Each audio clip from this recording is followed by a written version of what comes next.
Summer 2024 is upon us, and while the Jujutsu Kaisen fanbase is mourning the death of their beloved series, our hearts are with them. Meanwhile, down the incest aisle.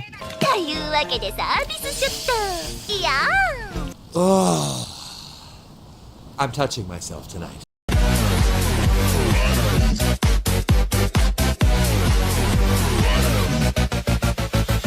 Suicide Squad Isekai is the newest installment into the DC franchise by Warner Brothers to try and get weebs to watch live-action superhero movies. I think we all know how that was going to turn out.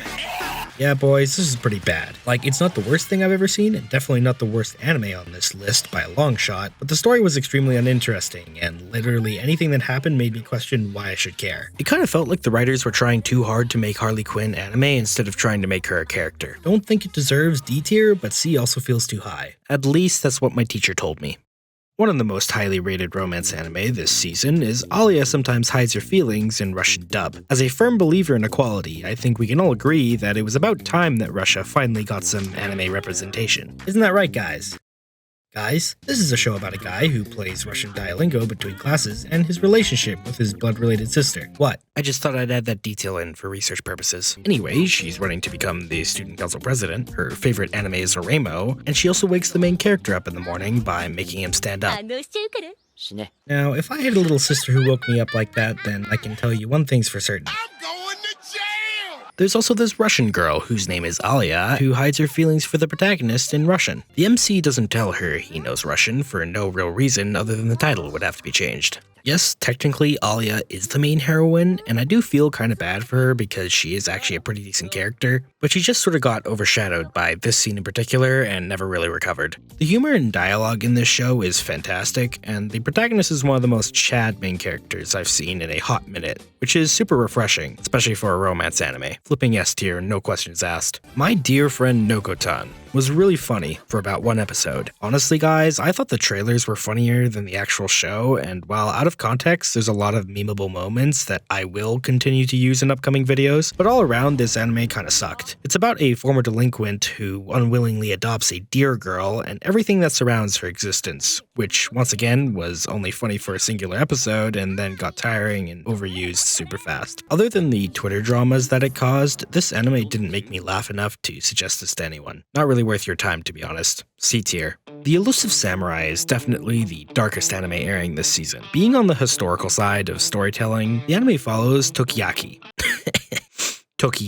a prince who has the unique ability to run away from his parents and responsibilities without getting caught. But that didn't last long, because they, along with his entire clan, end up getting betrayed and murdered all within 15 minutes of the first episode. He then gets adopted by this guy whose borderline creepy behavior just screams, "I have an unmarked truck out back with free candy," and a special relationship between the two starts to bloom. I refuse to elaborate. With some newfound friends and a predator as their guide, they set out to take back control and restore his clan to its former glory. Besides the horse riding and the occasional mass murder, the characters and writing were a lot of fun despite the cast being so young. Plus some extremely gripping visuals and just general fluidity of the characters' movements even in the most basic of scenes. The CGI was definitely very bad the few times it was used and was the sole reason for why I'm not rating this anime higher. Wistoria Wand and Sword is about a guy whose main purpose in the story is to spank every entitled brat that his magic school has to offer him. We have blue-haired brats, red-haired brats, angry teachers, bitch, and this black cat whose existence is never properly explained. Now this may sound like the regular, what's better than a magic spell that can make the sky rain with fireballs? A stick, obviously. No! How did I get that wrong? Oh my god! It's so easy to see now! The story isn't super unique or particularly interesting, but it's still above average, and with the killer animation, this anime easily made its way into the A-Team's territory.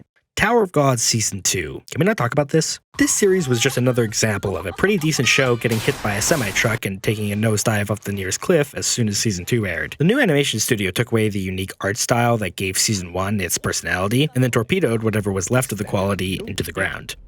Also, Crunchyroll effing up the subtitles to episode 7 just kinda put the nail in the coffin for a lot of people. I also want to point out that the new cast members are simply not on the same level as the first season. They feel lazily written, and I had a hard time caring about any one of them at any given time. Even the MC, who you thought was driven by revenge thanks to a certain person's actions, turns out to just have been blackmailed and only wants to have a chat with her, which was pretty lame. I never thought I'd be doing this to Tower of God, but B tier is sadly where I must place this season. Don't get me wrong, you can still graduate with Bs, but personally I'm a fan of size Es myself. Angel Beats, Clannad, Anohana. It's been a while since we've had an anime that can match the bar these and some others have set, but Atri My Dear Moments is shaping up to be that sort of show. It's not a question of if this anime will hit close to home, but rather when and how hard. The story is set in a world flooded by a sudden encroaching of the ocean. Our main character, Natsuki, who lost his mother and his leg in an accident, returns to his home countryside on a search for treasure hidden somewhere in the town now swallowed up by the sea. Instead, he finds a robot girl sleeping within the ruins of his old home. After waking up and discovering that her old master had long been deceased, she's unable to remember the final order that was given to her before their passing, so she swears to become Natsuki's leg until she is able to fulfill that forgotten request. The art direction is stunning, as you may expect from a visual novel adaptation, but what really stood out to me about Atri My Dear Moments was how it was able to bring your attention to the little things in life that we often take advantage of. Watching the characters' excitement when they manage to create a generator so they can have lighting in the school at night is just something that hits me in a soft spot I didn't know I had. I can't say yet if this will be a heartbreaking show at the time of writing this, so if it does, the C might rise even further into S tier. But for now, A tier seems fair enough.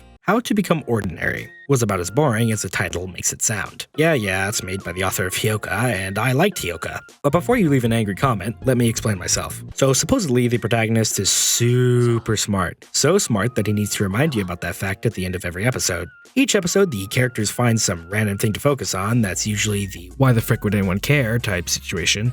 And then the MC is forced to solve the case of the missing cupcakes, and the episode ends with him being like, "Man, I did it again. I just couldn't stop myself from being smart today." You okay? I'm good, bro. You geeking, bro. I'm good. There's this one episode where the two protagonists get invited to a friend's house where he makes them some hot cocoa. After a pretty useless conversation with the classmate, the MC walks into the kitchen where his friend's sister's staring intently at the sink with a long, non-sexual gaze. There's a spoon in the sink, but only the spoon has cocoa on it, and the sink is dry. So how did he make the cocoa without getting the sink wet? What a deep, philosophical question. What if he poured the milk in first, put the mugs in the microwave, and then put the cocoa in? No, that can't be. Hold on. What if he heated up one mug of milk, and then poured it into the rest? That's it. I've got it.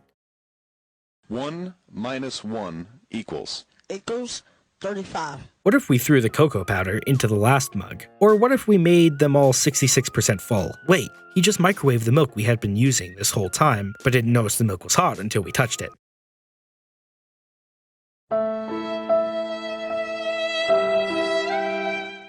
Pseudo Harem is about a guy with a burning desire to have a harem of his own, and his underclassmate who has schizophrenia. Talk about relationship goals. Okay, she doesn't actually have that condition, she's just really good at acting and switching to multiple tropey personalities depending on what the scene requires. This anime is 12 straight episodes of flirting, which doesn't sound all that interesting until you watch it.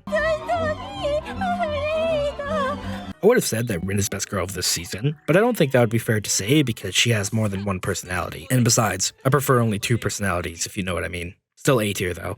Days with My Stepsister is a slow and somber drama about two step-siblings doing everything any normal sibling would do, except exactly what you're imagining right now. Okay, this is gonna be a hot take. I didn't like it. To try and put my negative feelings about this show into words, it didn't Okay, that's not the reason. Cap, don't get me wrong, that scene was kinda cringe when the MC does the usual, "I'm too mature to have sex with a woman," while putting the blanket around her shoulders. To explain myself in greater detail, I made a diagram with all my favorite expressions from the series. Personally, I thought happy was better than sad, but almost getting hit by a car face is definitely the most emotional of the lot. Also, the voice actors really exercised their ability to use every type of expression and tonal change as long as it was mono. But I just kind of felt like a lot of the lines in the show gave off the aura of trying too hard to sound deep, and no matter how well written this show was in your opinion, slow pacing and long uninterrupted walking scenes felt dragging after a few episodes, making it extremely hard to resist the 2x speed button. Honestly, I was more invested in the movie the characters went to see than the actual anime's plot. I'm gonna put this in B tier since besides me not enjoying it, it was marginally better than some of the other shows airing,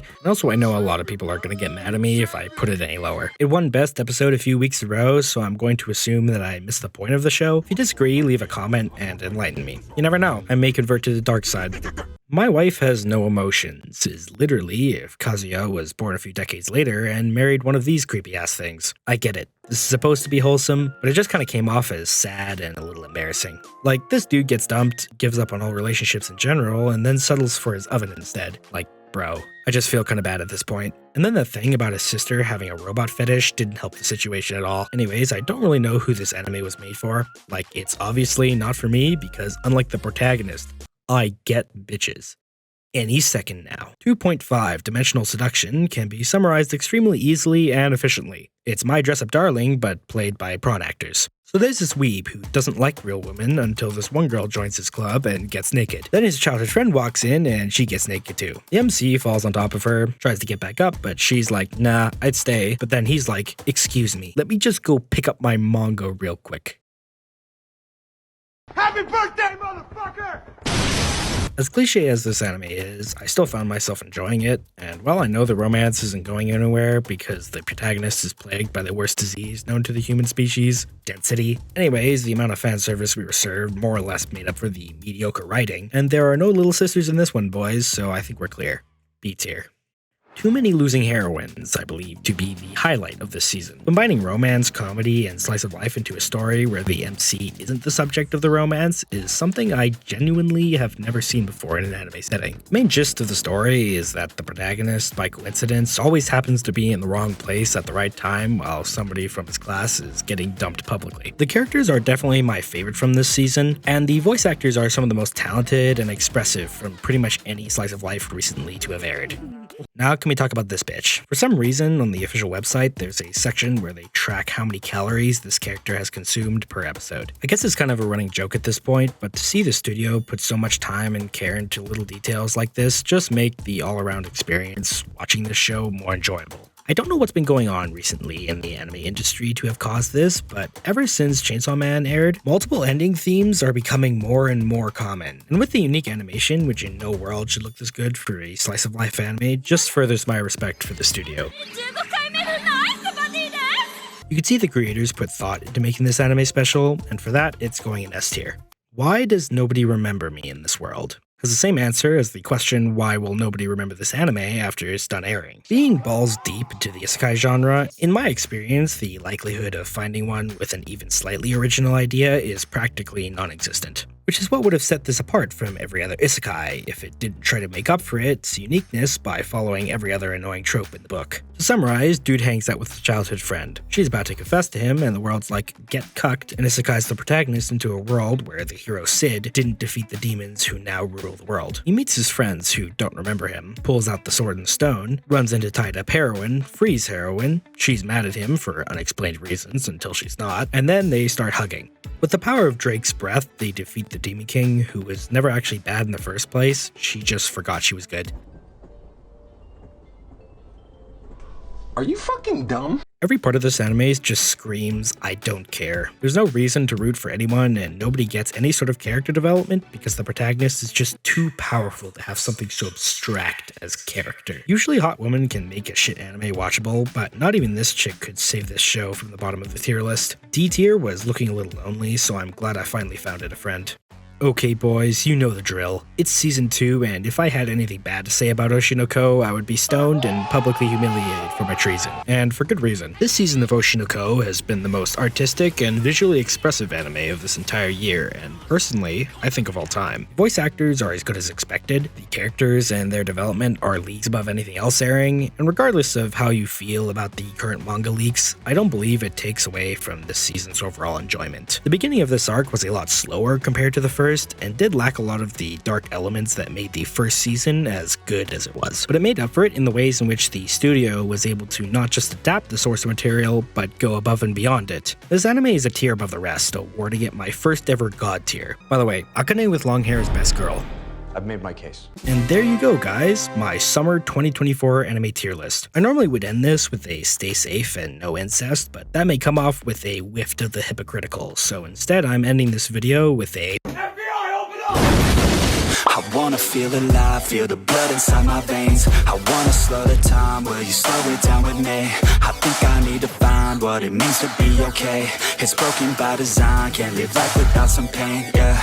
And I know I'll keep running, no, I'll be something you won't see me coming. I grow, I keep punching, I grow, I keep hunting. No, I need nothing, supposed to be something so close to me. Jumping out so low, cause I don't know if I'm alone, if I'm unknown, but I won't 'cause I feel alive now.